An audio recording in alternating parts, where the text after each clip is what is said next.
Alhamdulillah wassalatu wassalamu ala Rasulillah wa ala alihi wa sahbihi wa mawalah. Kita jumpa lagi dalam kajian Ulumul Hadis. Sekarang judulnya Marhalah Dakwah Rasul, atau judul lain Rasul Merintis Dakwah Berlanjut. Risalah itu merintis dakwah yang berkelanjutan. Dakwah Islam yang dilakukan oleh Rasulullah pada awalnya secara sembunyi-sembunyi, kemudian bertambah luas hingga jumlah kaum muslimin 40 orang. Nah, Baitul Arqam dijadikan tempat pembinaan yang sangat efektif. Kaum Quraisy berusaha menghalangi risalah dengan berbagai usaha, mulai dari berbagai tawaran, rayuan, hingga kekerasan. Sejak tahun keempat kenabian, yaitu Rasulullah berusia 44 tahun, banyak kaum muslimin yang disiksa secara kejam, hingga mendorong Rasul untuk menghijrahkan sahabatnya ke Habsyah. Pada pertengahan tahun kelima, rombongan pertama sebanyak 10 orang, yaitu antara lain Utsman bin Affan, beserta istrinya, kemudian Ruqayyah, putri Rasul, Abdurrahman bin Auf, dan Zubair bin Awam. Kemudian rombongan kedua dipimpin Ja'far, itu sebanyak 100 orang. Jadi hijrah Rasul itu yang kita kena hijrah dari Mekah ke Madinah, tapi sebelum ke Madinah beliau juga hijrah ke Habsyah. Pada bulan Dzulhijjah tahun ke-6 kenabian, Umar bin Khattab dan Hamzah masuk Islam. Hal ini semakin menambah kebencian kaum musyrikin. Pada tahun ke-7 dari kenabian, Bani Hashim diboikot perekonomiannya hingga menyengsarakan. Pada tahun itu juga Abu Thalib sebagai pimpinan suku Bani Hashim, itu pada tahun ke-10 ya, 10 kenabian, dan Siti Khadijah isi Rasul yang mendukung dakwah baik material maupun imaterial itu wafat. Nah, dikala kaum muslimin mendapat cobaan berat dari segala penjuru, terutama penindasan kaum musyrikin, baik dalam ekonomi maupun politik, wafatnya Abu Thalib dan Khadijah itu tidak menurunkan semangat Rasul dalam berdakwah. Pada bulan Syawal tahun ke-10 dari kenabian, itu Mei-Juni 619, Rasul berangkat ke Taif. Namun ternyata orang Taif belum mari hidayah. Rasul diperlakukan tidak layak oleh mereka, bahkan mendapat lemparan batu dan kotoran hingga terluka. Nah, pada bulan Juni 1619 Masehi, beliau kembali ke Mekah untuk melanjutkan dakwah secara individu. Beliau mendatangi Bani Kilab, Bani Hanifah, dan Bani Amir. Beliau ternyata mendapat sambutan yang menggembirakan. Pada musim haji berikutnya lah berdatangan masyarakat dari berbagai penjuru. Pada saat itulah Rasulullah berdakwah menggunakan pendekatan pada berbagai pendekatan pada berbagai kafilah dari luar penduduk Mekah. Di awal tahun ke-11 dari kenabian, banyak orang Yasrib yang masuk Islam, seperti Suhaib bin Samit, kemudian Iyas bin Mu'ad, Tufail bin Amr, dan Jamad al-Azdi. Pada musim haji tahun ke-11 dari kenabian, yaitu Juli 620 Masehi, jemaah Yasrib banyak masuk Islam. Mereka adalah kaum muda dari Bani Najjar, seperti As'ad bin Jarorah, bin Auf, bin Haris, dari Bani Zurek, seperti Rofi bin Malik dari Bani Salamah, Uqbah bin Amir dari Bani Haram, seperti Uqbah dari Bani Ubaid, kemudian juga Jabir bin Abdullah. Mereka bertekad akan berdakwah, mendakwahkan Islam di Yathrib, itu di kampung halaman. Nah, pada musim haji tahun ke-11, 621 Masehi, bersama 5 orang yang sudah masuk Islam tahun sebelumnya, di luar Jabir, 7 penduduk Yathrib, bangsa Hujrot, yaitu Mu'ad, Dakwan, Ubadah, Yazid, dan Abbas, beserta bangsa Aus, yaitu Abul Haisam dan Uem, berbaiat kepada Rasul di Aqobah untuk diangkat menjadi juru dakwah. Inilah yang dinamakan bai'ah Aqobah pertama. Jadi setelah orang-orang Yathrib berdatangan kepada Rasul minta dibaiat jadi juru dakwah, jadi tidak sendiri lagi Rasul SAW itu berdakwah. Walaupun masih di Mekah pada saat itu, tetapi di Yathrib yang kemudian jadi Madinah itu al-Islam menyebar, yang dilakukan oleh para juru dakwah yang berbaiat kepada Rasul itu. Rasul juga mengutus Mus'ab bin Umair untuk ikut ke Yathrib sebagai utusan dan melihat situasi di sana. Ya, Mus'ab bin Umair adalah orang Mekah, diutus oleh Rasul untuk ikut bersama jamaah dari Yathrib. Nah, pada musim haji tahun berikutnya, yaitu Juni 622 Masehi, sebanyak 73 orang Madinah menunaikan haji dan berbaiat pada Rasul sebagai juru dakwah Islam, yang dinamakan baiat al-Aqobah kedua. Jadi di Aqobah tersebut. Jadi sekarang bukan hanya yang perintis yang tadi, baiat pertama, tapi juga 73 orang ikut baiat yang kedua. Mereka juga mengundang Rasul untuk hijrah ke Yathrib demi memperluas dakwah,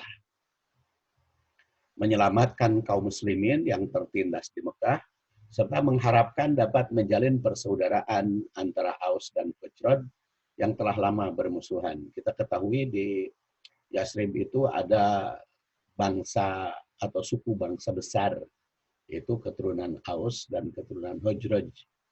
Itu sudah berabad-abad mereka itu bermusuhan, sering terpacu oleh sesuatu langsung tawuran gitu antara Aus dan Khazraj. Maka karena dari Bani Aus maupun dari Khazraj ada yang masuk Islam dan dibaiat oleh Rasul sebagai juru dakwah, maka mereka mengundang, ya Rasulullah, kenapa kita hijrah saja ke Madinah, karena di sana sudah banyak umat yang masuk Islam. Dengan demikian semakin luas jangkauan dakwah Rasul serta bertambahnya jumlah kaum muslimin. Maka di Mekah juga kaum musyrikin semakin membenci Rasul dan semakin mencari ulah, mencari makar, ya, mencari penghalang. Nah, kaum muslimin pada saat itu mulai diperintahkan oleh Rasul untuk hijrah ke Yathrib secara berangsur. Karena pertama diundang oleh kaum Aus dan Khazraj. Jadi hijrah itu kepentingannya itu cukup besar. Pertama bagi kaum Aus dan Khazraj di Yathrib juga penting.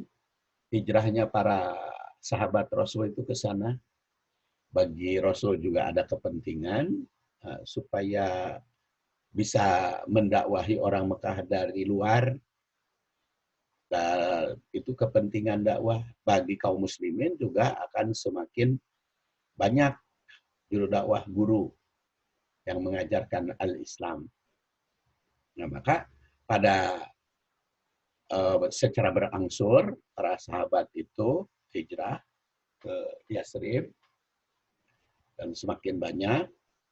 Maka pada hari Kamis 26 Safar, yaitu 12 September 622, para pembesar Quraisy semacam parlemen itu berkumpul di Darun Nadwa yang diikuti oleh Abu Jahal bin Hisam, Jubair bin Mut'im, Ta'imah, Haris, Saibah, Utbah, Abu Sufyan, An-Nadir, kemudian Al-Buhturi, Jam'ah, Hakim, Nabih, Munabih, dan Umayyah bin Khalaf. Mereka berkumpul dan mereka bersepakat untuk mengepung dan membunuh Rasul. Pada 27 Safar, itu 13 September 622, Rasul SAW meninggalkan rumah menuju Gua Sur. Jadi hasil kesepakatan mereka akan membunuh Rasul. Tapi Rasul SAW pada malamnya beliau meninggalkan rumah. Nah, Senin tanggal 1 Rabiul Awal, Rasul bersama Abu Bakar meninggalkan Sur melalui jalur yang tidak biasa dilalui oleh pelancong. Nah, jadi akhirnya Rasulullah SAW hijrah. Nanti secara rinci akan saya uraikan ya prosesi hijrahnya. Dan Senin 8 Rabiul Awal, yaitu 23 September 622 Masehi, Rasul dengan Abu Bakar tiba di Kuba. Nah, di Kuba itulah, Kuba di sini bukan negeri Kuba Idi Amin, bukan ya, tapi Kampung Kuba. Kampung Kuba menjelang sudah dekat ke Yasrib yang sekarang Madinah itu. Maka beliau mendirikan masjid yaitu di rumah Kalsum bin Al-Had. Di daerah tersebut Rasul menginap 4 malam. Dan hari Jumat itu melanjutkan perjalanan. Waktu duhur sampai di daerah Bani Salim bin Auf. Turunlah perintah sholat Jumat. Dan melakukan sholat Jumat pertama dengan berjamaah bersama 100 kaum muslimin. Jadi kan kalau sholat fardu itu turun ketika peristiwa Mi'raj Rasul. Jadi kalau kita berbicara sejarah sholat, seperti pernah saya bahas juga di dalam fikih ayat dan hadis tentang sholat, bahwa sholat itu diperintahkan oleh Allah kepada Rasul sejak wahyu ketiga. Wahyu pertama itu surat Al-Alaq, wahyu kedua itu Al-Qalam, wahyu ketiga itu kan ya ayyuhal muzammil qumil laila illa qalila, itu sudah diperintahkan sholat. Dan sholatnya itu sendiri kan sudah ada sejak para nabi terdahulu. Seperti saya ceritakan di dalam fikih ibadah. Ya mungkin nanti saya uraikan lebih lanjut di dalam fikih ayat dan hadis ibadah. Nah, pada peristiwa Mi'raj itu seluruh sholat sebagaimana diriwayatkan dari Aisyah itu semuanya 2 rakaat. Zuhur, asar, maghrib, isya, subuh. Kemudian pelaksanaan hijrah ini Rasul sholat itu semuanya 2 rakaat. Tapi ketika hari Jumat ada perintah untuk sholat Jumat. Dilakukanlah sebanyak 100 orang. Di sini status sholat masih 2 rakaat. Nah, sholat Jumat, Rasul melanjutkan perjalanan setelah sholat Jumat. Dan sampai di Yasrib pada tanggal 12 Rabiul Awal. Inilah hijrah terbesar yang dilakukan Rasul bersama kaum muslimin, kota Yasrib, kemudian diberi nama Al-Madinah Al-Munawwarah. Jadi bulan baru tahun baru, kenapa disebut tahun baru hijrah bukan tahun baru Islam, karena dihitungnya dari hijrah Rasul. Makanya jangan mengatakan tahun baru Islam, eh, 1442 itu jangan dikatakan tahun baru Islam. Itu tahun baru hijrah karena dihitungnya sejak hijrah Rasul. Kalau disebut tahun Islam harusnya sejak zaman Nabi Adam karena para nabi dan rasul juga kan semuanya muslim. Jadi makanya saya tidak setuju istilah tahun baru Islam. Itu tahun baru hijrah. Ya sesuai dengan nama. Kan selalu di dalam kalender juga H, bukan I. Jadi jangan mengubah sejarah ya. Jadi orang Indonesia kadang-kadang mengubah sejarah. Dan juga kan di Indonesia mah peringatan hijrah Rasul teh bulan Muharram ya.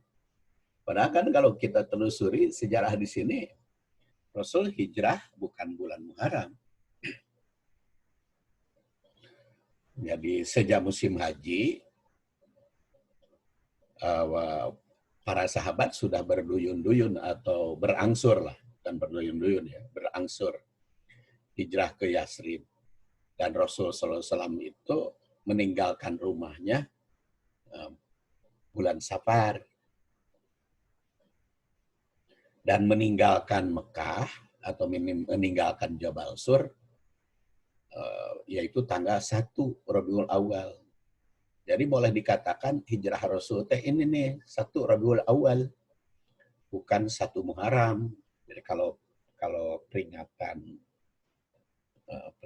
itu ya kalau peringatan Hijriah sih lebih tepat bulan Rabiul Awal.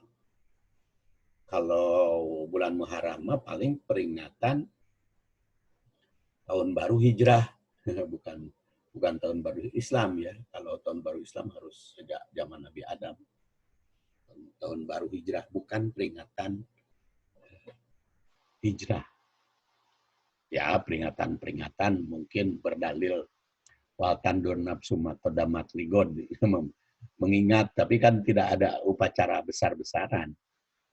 Di zaman Rasul mada belum ada tahun Hijriyah itu. Kalau perhitungan bulan atau perhitungan penanggalan sudah ada.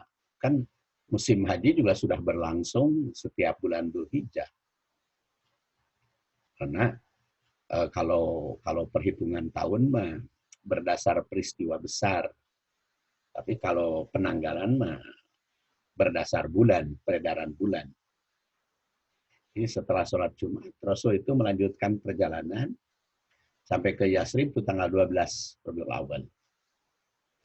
Inilah hijrah terbesar yang dilakukan Rasul bersama kaum muslimin kota Yasrib. Dan pada tanggal 12 Rabiul Awal itu Yasribnya diganti nama dengan Al-Madinah Al-Munawwarah. Nah inilah saudara perjalanan yang ditempuh oleh Rasul. Nah, jalur hijau itu adalah yang ditempuh Rasul. Jadi hijrah dari Jabal Surnya tidak ke sini. Kalau jalan umum kan ini jalan umum yang merah. Tapi Rasul tidak melalui jalan umum, tapi yang jalur hijau. Makanya tidak terkejar oleh orang-orang musyrik. Karena tidak menempuh jalan yang biasa dilalui. Dulu kan belum ada jalan tol. Kalau sekarang mah dari Mekah ke Madinah kan lurus aja dari sini ke sini, gitu. Ya. Kalau dulu mah kan bulak-bilok gini jalannya, terjal batu-batu. Terus sekarang tolnya juga ada 2. Sekarang itu dari Mekah ke Madinah itu ada tol jalan mobil, ada juga jalan kereta ke Madinah. Dan Rasul itu menempuh dari Mekah ke Kuba itu 8 hari. Kalau sekarang kan sebetulnya bisa ditempuh 3 jam, tapi kan tidak boleh. Perjalanannya melebihi 120 kilo. eh, perjalanan bus itu. Jadi maksimal paling cepat itu 120, makanya sampai 4 atau 5 jam. Tapi kalau kereta lebih cepat. Ya. Nah itu perjalanan yang ditempuh oleh Rasul. Dan secara garis besar dakwah Rasul itu terdiri dari 2 periode kalau kita lihat. Pertama adalah periode dakwah di Mekah, itu ditempuh dalam 13 tahun. Itu semenjak diutus Rasul sampai hijrah. Jadi ketika Rasul berusia 40, setelah menikah dengan Siti Khadijah 15 tahun, dia diangkat jadi Rasul, dan beliau dakwah sampai berusia 53 tahun. Sedangkan periode Madaniyah, nah itu berlangsung 10 tahun. Dan masing-masing periode itu terdiri atas beberapa tahapan atau marhalah. Nah, itulah saya kira yang akan kita bahas, marhalah dakwah Rasul. Yang pertama kita lihat marhalah pertama, itu dakwah secara sir. Sebagai seorang nabi dan rasul, beliau tentu sudah yakin bahwa dalam menjalankan tugas dakwah itu akan dilindungi oleh Allah. Namun Allah mengilhaminya agar beliau berdakwah dengan pendekatan personal. Satu persatu dari mulut ke mulut, dan dilakukan secara sembunyi-sembunyi. Dan itulah makanya Rasulullah SAW berdakwah melalui tahapan demi tahapan. Dakwah secara siriyah tersebut itu berlangsung kurang lebih selama 3 tahun. Dan berhasil itu membawa lebih dari 40 orang masuk Islam selama 3 tahun itu. Kemudian kaum muslimin yang baru masuk Islam tersebut terdiri dari berbagai lapisan masyarakat. Ada dari kalangan pembesar Quraisy seperti Abu Bakar, ada dari hamba sahaya seperti Bilal, dari kaum wanita yang diawali Khadijah, kemudian yang lain seperti Fatimah binti Khattab atau saudara Umar. Kemudian keluarga Rasul yang masuk Islam, Hamzah, saudara paman Rasul. Kemudian Abbas bin Abdul Muttalib. Al-Arqam juga termasuk yang mendonorkan rumah untuk dijadikan madrasah. Karena kan Rasul pada awalnya tidak bisa berdakwah di Masjidil Haram. Karena Masjidil Haram kan masih dikuasai oleh orang-orang Quraisy. Sehingga beribadahnya itu beraneka ragam di Masjidil Haram itu, terutama setelah Ibnu Lu'ay. Ya. Namun tentu saja di samping banyaknya anggota masyarakat yang tertarik dakwah Rasul, banyak juga yang menentang.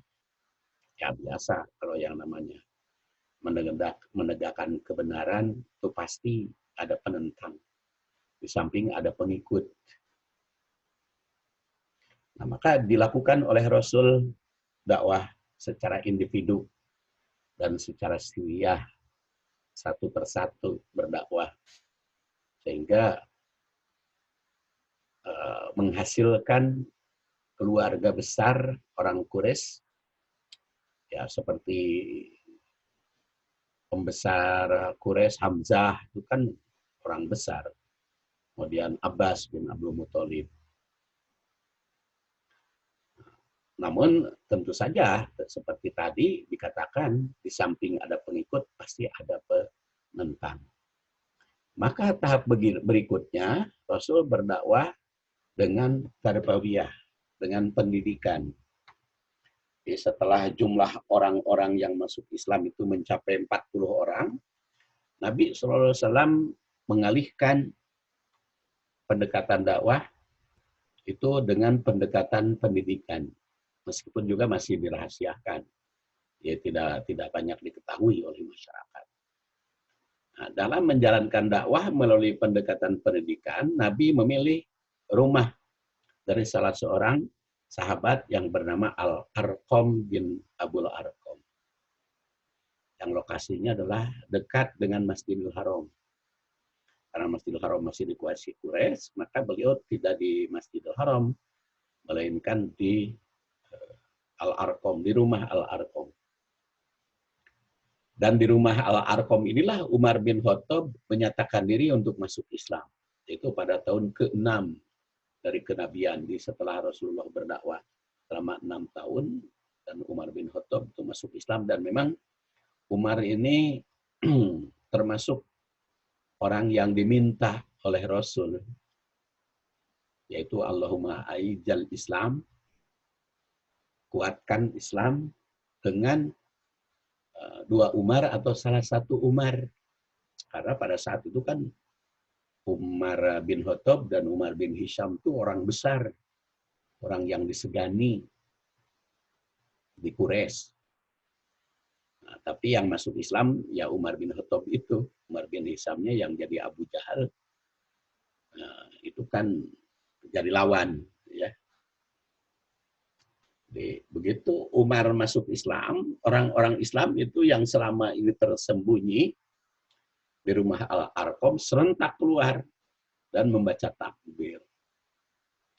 Kemudian mereka berani berjalan menuju Ka'bah untuk beribadah tanpa ada rasa takut, tanpa ada rasa takut sedikit pun.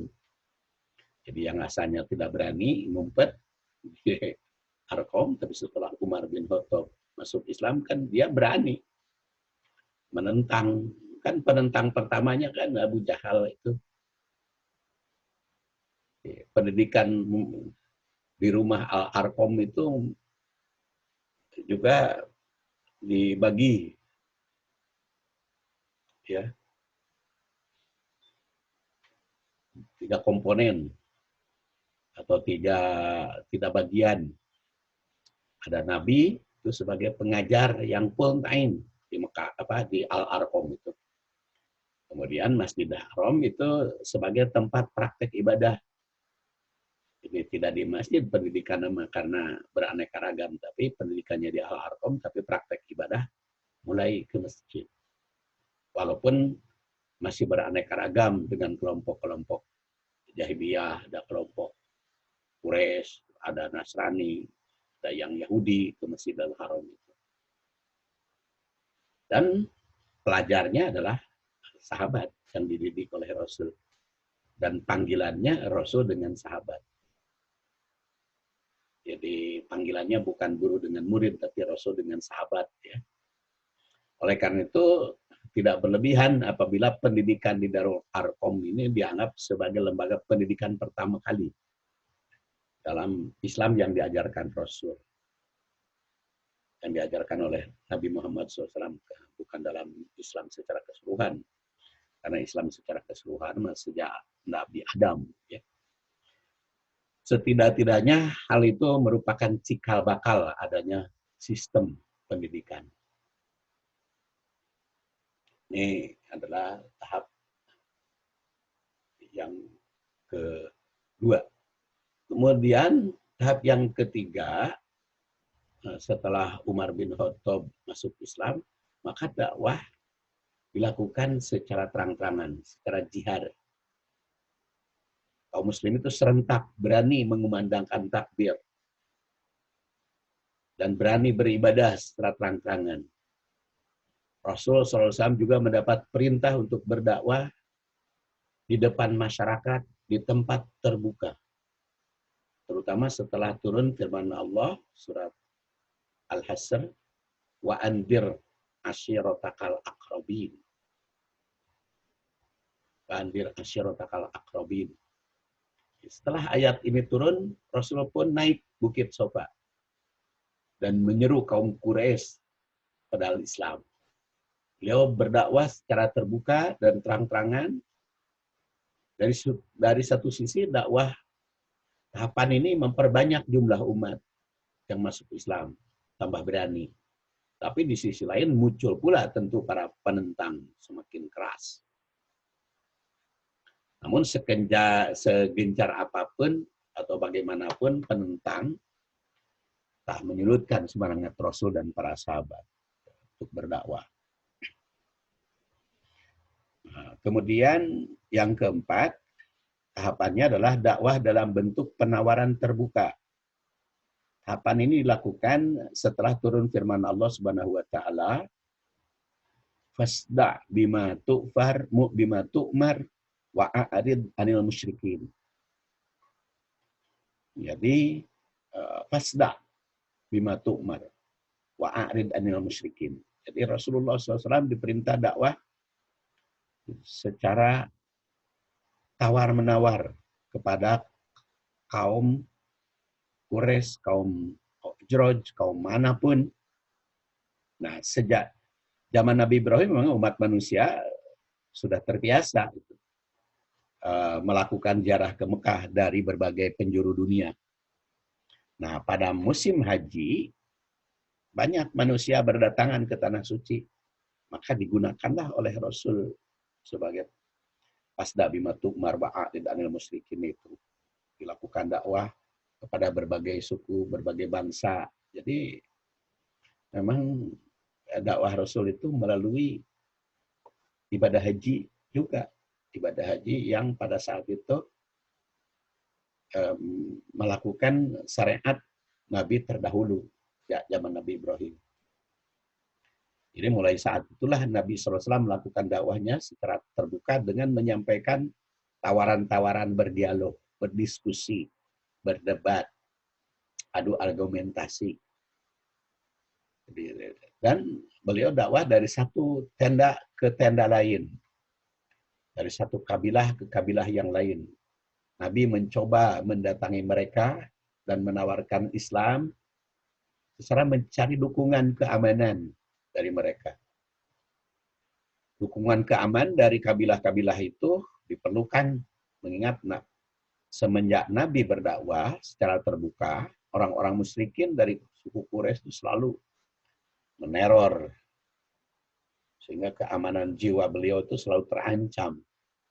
Nah, tahapan ini terbukti membuahkan hasil. Sehingga Rasul pun menjalankan risalahnya bersama sahabat. Dan berpaling dari kaum musyrikin. Makanya di situ wa'arid anil musyrikin. Nah, dilakukan secara dakwah terbuka penawaran. Nah, selanjutnya marhalah berikut adalah dakwah secara bi'sah. Dalam melakukan melalui pendekatan misi atau dakwah bi'sah itu, cara ini tempuh dengan mengirimkan tenaga dai ke daerah-daerah di luar tempat tinggal Nabi, ya, seperti yang dirintis oleh orang Yasrib yang kebetulan datang di musim haji dan masuk Islam, kemudian oleh Rasul Sallallahu Alaihi Wasallam dibaiat, ya, kemudian diangkat jadi juru dakwah ke berbagai tempat. Ini adalah dakwah secara bi'sah. Pendekatan ini beliau lakukan sejak masih tinggal di Mekah dengan mengirim Mus'ab bin Umair bersama orang Yasrib tadi, ya. Karena ada Mus'ab bin Umair. Nah, setelah beliau tinggal di Madinah, pengiriman dai ini dilakukan secara besar-besaran, bukan hanya orang per orang, tapi juga menggunakan tim para dai ke berbagai tempat. Dan Mus'ab bin Umair itu adalah dai pertama dalam Islam yang dikirim oleh Nabi SAW untuk berdakwah di Yasrib sebelum beliau hijrah ke sana. Nah, pasca hijrah juga dilakukan ke berbagai daerah. Nah, dalam menjalankan dakwahnya, Mus'ab bin Umair itu selalu mendatangi rumah-rumah dan kabilah-kabilah. Samping itu selalu berkonsultasi dengan Rasul yang mengajarkan Al-Quran dan mengajak warga untuk masuk Islam. Nah, lalu setelah Mus'ab ke sana, ke Yasrib, maka tahapan hijrah. Dulu juga seperti tadi saya katakan, Rasul pernah hijrah ke daerah Habs, bahkan pernah juga ke Taif, tapi tahapan hijrah ke Madinah ini adalah hijrah terbesar. Di dalam rangka memperluas jaringan, maka hijrah dari Mekah ke Madinah itu dilakukan. Di samping mempunyai makna penyelamatan akidah, juga menyusun kekuatan agar dakwah Islamnya itu berlangsung tanpa penghalang di Madinah. Yang paling pertama dilakukan adalah iqamatul masjid, yaitu mendirikan masjid di Kuba. Sebelum sampai di Madinah, Rasul mendirikan masjid di Kuba. Selama di Mekah, Rasul kan bisa menguasai Masjidil Haram.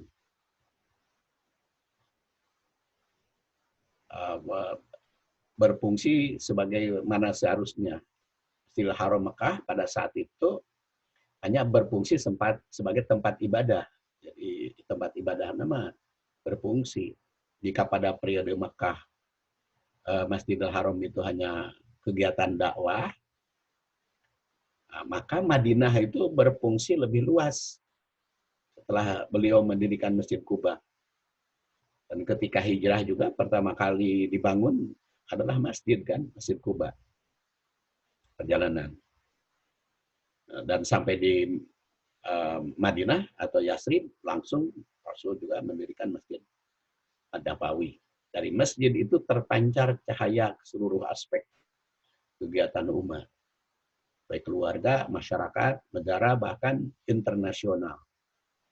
Nah, maka setelah iqamatul masjid di Kuba dan di Yasrib, yang kemudian berubah menjadi Madinah, maka tahapan berikutnya Rasul itu tahapan ikha'ul ummah, penyatuan umat.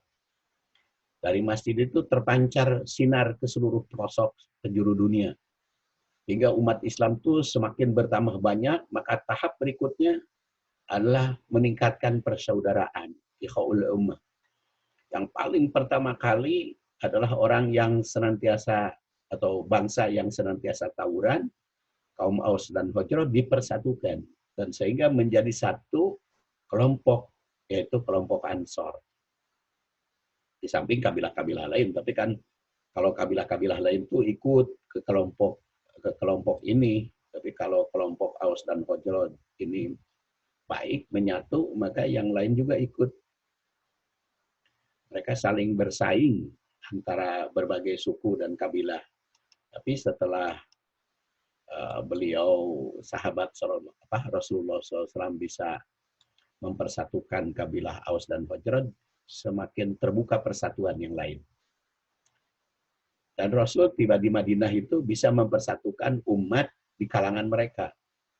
Daerah Madinah yang asalnya menjadi ajang pertikaian antara suku, antar kabilah, antar dinasti, disatukan hanya dua kekuatan, yaitu kelompok Al-Ansor, pribumi yang menyambut pendatang Rasul dan para sahabat, dan Muhajirin, itu yang ikut bersama Rasul dari Mekah hijrah ke Madinah. Kedua komponen umat inilah menjadi satu konsep al-ukhuwah dan ittihadul ummah, persatuan umat. Nah, setelah itu, maka tahapan penyebarluasan bukan hanya dakwah secara lisan, bukan hanya tenaga, tapi juga tulisan. Kirim surat ke berbagai tempat. Dakwah yang telah dijalankan oleh Rasul selama kurang lebih 16 tahun ini, itu 10 tahun dan 6 tahun di Madinah. Jadi nampak jadi 13 tahun di Mekah dakwahnya, tetapi sejak tahun ketiga kan menyebarkannya di 10. sebelum hijrah, kemudian nampak hanya pada orang Arab, maka tahun ke-7 Hijriah, Nabi SAW itu mulai memperkenalkan Islam kepada bangsa-bangsa luar Arab. Caranya adalah dengan mengirimkan surat kepada berbagai suku, berbagai bangsa. Dan surat yang pernah dikirim oleh Rasul ke berbagai daerah, ke berbagai negara, itu sampai 150 surat. Dan termasuk ke Heraklius Romawi. Ya. Hal ini memberikan ketegasan bahwa dakwah Islam itu bersifat mendunia, ya, universal, bukan hanya lokal. Ya, dakwah itu, tapi universal, ya, go internasional. Kemudian dakwah berikutnya mujadalah. Nah, tidak semua orang kan dapat menerima dakwah Islam begitu saja. Saat mendengar seruan itu, maka ada manusia-manusia yang mendebat, ada yang manusia yang membantah, maka diadakanlah mujadalah, berdiskusi, diadakan perdebatan, diadakan adu argumentasi. Jadi tahapan berikutnya adalah tahapan mujadalah yang melalui surat itu. Dan pada zaman ini, zaman mujadalah, dakwah itu pendekatan diskusi, memainkan peranannya sehingga sebagai objek dakwah itu akan menerima dengan pesan, perasaan mantap. Ya, bukan hanya rasa, tetapi juga logika. Nah, diskusi mujadalah itu salah satu pendekatan dakwah yang persuasif. Ini merupakan adu argumen antara da'i sebagai pelaku dakwah dan mad'u, objek dakwah. Dari sini diharapkan akan lahir sebuah pendirian yang meyakinkan, terutama bagi objek dakwah. Dakwah dengan pendekatan diskusi mujadalah itu menuntutkan profesionalisme, punya keahlian para da'i. Maka dibinalah dalam mujadalah ini. Dan perintah mujadalah itu ditegaskan dalam surat An-Nahl.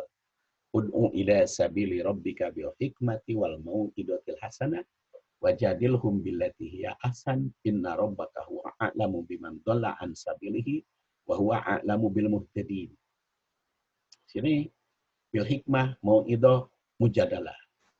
Dakwah melalui mujadalah menuntut keahlian dalam berbicara, bukan hanya berdasar keimanan, tapi juga itu logika ilmiah.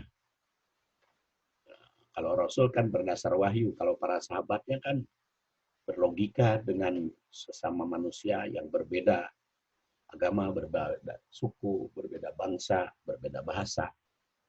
Metode ini tuntut keahlian berlogika. Mereka akan dipaksa untuk memperbanyak pembendaharaan ilmu. Tidak terbatas hanya ilmu Al-Quran, tapi juga ilmu-ilmu yang lain. Dan itulah dibina. Dan setelah banyak, kaum muslimin semakin bertambah dan punya kekuatan, maka dilaksanakanlah iqrarud daulah. Setelah kaum muslimin menjadi kuat, maka dapat dikuasai sepenuhnya. Terbentuklah kekuasaan Islam yang dinamai Al-Madinah Al-Munawwarah. Karena dari Madinah bisa menaklukkan, bisa mengambil alih Mekah, yaitu pada tahun ke-8 Hijriah. Jadi setelah 8 tahun di Madinah, maka Rasul bisa membebaskan kota Mekah dari cengkraman orang Quraisy. Maka disitulah iqrarud daulah. Sejak iqrar daulah tersebut, dakwah dilakukan tidak hanya melalui pendekatan sosial, tapi juga pendekatan politik, pemerintah, kekuasaan, dalam menegakkan hukum. Tahapan ini membuktikan bahwa Islam itu bukan hanya mengatur urusan ritual, tapi juga urusan sosial, hukum, politik, budaya, ekonomi, aspek kehidupan lain. Tahapan ini juga membuktikan keberhasilan Rasulullah SAW dalam mengemban tugasnya sebagai pembawa kebenaran dan mengalahkan agama lain. Sehingga di dalam Al-Quran dikatakan walladzi arsala rasulahu bil huda wa dinil haq liyudhhirahu 'ala dini kulli walau karihal muslim. Walau karihal musyrikun ada juga wakafa billahi syahida. Itu berdakwah itu dengan huda, ya, petunjuk jalan yang benar. Kemudian dinil haq, agama yang benar, Islam. Kemudian liyudhirahu, memperlihatkan keunggulan Islam. Baik melalui perdebatan, dialog, diskusi. Ala dinis kulli, sehingga agama lain itu kalah. Kalau para sahabat berdebat dengan orang-orang ahli dalam bidang agama lain, selalu para ahli agama lain itu kalah dan menyatakan diri muslim. Dan sampai sekarang juga kan kalau berdebatan itu yang kalah itu pasti yang non-muslim. Ada di YouTube itu Saifuddin Ibrahim namanya, sama Saifuddin dengan saya. Berdebat. Padahal dia mah kan waktu masuk Islam juga pura-pura. Pura-pura masuk Islam. Berdebat kalah. Terus perdebatannya oleh salah seorang muslim juga, walaupun tidak menerima kalah. Katanya, ya nggak apa-apa, walau karihal musyrikun. Orang musyrik itu tidak senang seperti biasa. Tapi memang dari dulu sampai akhir zaman mungkin perdebatan antara muslim dengan ghair muslim itu selalu meraih kemenangan umat Islam. Ya. Walau karihal musyrikun, walaupun orang-orang musyrik itu tidak senang. Dan itu berdakwah Rasul itu tidak hanya dengan tenaga, tapi juga amwal, anfus, tangan, alsinatikum, lisan dakwahnya. Dan juga ada, kalau sudah iqrar daulah, ada askari, ada fikri, ya. Ada tentara, ada juga pikiran berlogika, sehingga menjadi umat al-muflihun, meraih kemenangan. Dan dengan kedaulatan Islamiyah itu, maka syariah Islam itu berpegang adanya menjadi rahmat bagi alam semesta. Tandaskan dalam surat Al-Anbiya, wa ma arsalnaka illa rahmatan lil alamin. Islam itu bukan hanya urusan ibadah, tapi mencakup segala aspek kehidupan yang mendatangkan rahmat bagi alam semesta. Dengan Islam, orang kafir pun hidup di negara Islam itu mendapatkan kesejahteraan, ya. Maka karena Islam itu rahmatan lil alamin. Dan dakwah itu berlanjut, walaupun Rasulullah SAW sudah wafat, tapi dakwahnya berlangsung sampai akhir zaman. Itulah teman-teman, saudara-saudara, yang berkaitan dengan risalah merintis dakwah berlanjut. Terima kasih atas perhatian Anda. Kita tutup. Subhanakallahumma wa bihamdik. Asyhadu an la ilaha illa anta astaghfiruka wa atubu ilaik. Wassalamualaikum warahmatullahi wabarakatuh.